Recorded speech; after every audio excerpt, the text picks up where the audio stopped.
Darn, Sandy and Jeff took all my points. No,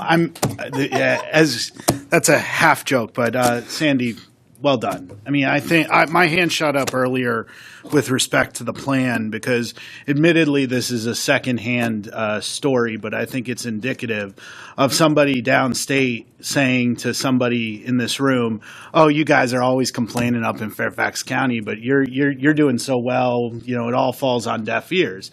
Now, that person is located. I'm not going to out them, but they're about 50 miles from the West Virginia border, where they do a better job of funding their schools. So if we fund our schools better in that location, and if you go back to 2023 in the JLARC study, we were about 1,800 per pupil, behind, then that's going to work. 1,800 in that per pupil more in that location is going to work just as well as 1,800 per pupil more in this location. So I think our strategy has to be multifaceted, multi-pronged. You know, the new governor ran on a platform of lower costs, stronger schools, safer communities.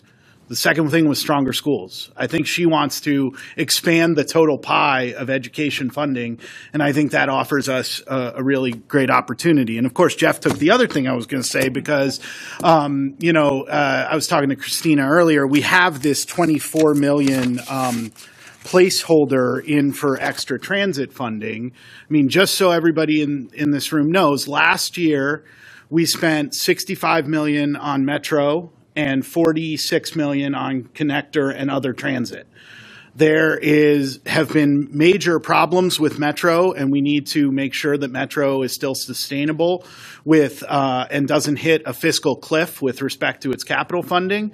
But in trying to find those new funds, there is also a movement in Richmond to create a dedicated funding stream that would fund that. And if that overshoots, which I think it will, that will cut into, for instance, that $24 million increase, or even potentially into that 65 or that 46, which will go towards other things. In our legislative package, there are obviously a lot of overarching funding priorities and a joint position with K through 12 funding. But there's also, on page 5 of our legislative package, we support reforming state tax structure to ensure sustainable revenue streams and provide localities with revenue diversification that reflects the 21st century economy. Due to Virginia's outdated tax structure, the shared responsibility for funding core services is strained, and localities have limited options to raise revenues to fund their portion.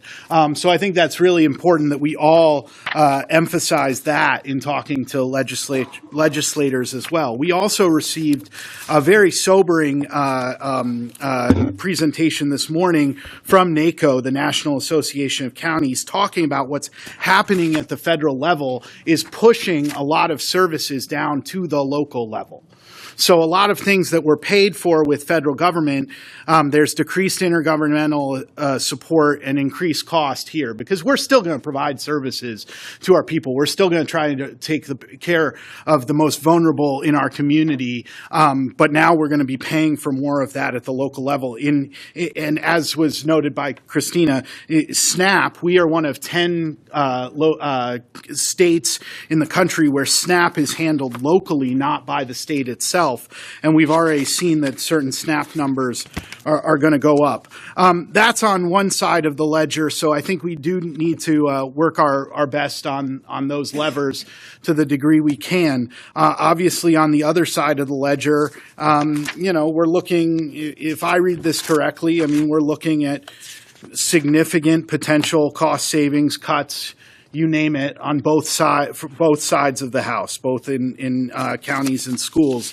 I see. Can I ask the $30 million placeholder? I just want to. It was on one of the slides. Is that related directly to slide 22? Is that related directly to the ideas portal, Or is that also related to the county agencies' submitted reduction options? It's primarily the agency reductions of the 5% target that they submitted.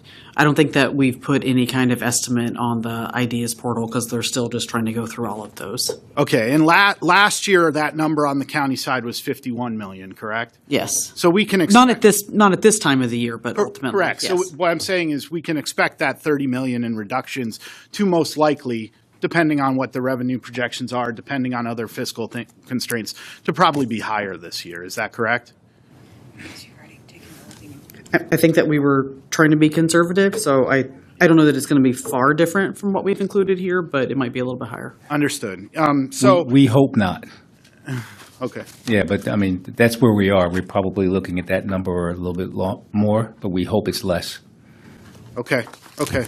Well, look, I think that the schools are going to need to do something similar, which I think you guys are prepared to do.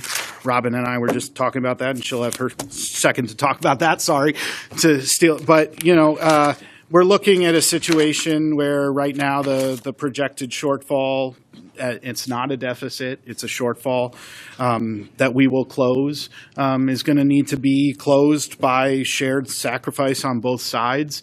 I think we all know the importance of public education. We also know the importance of things done on the county side.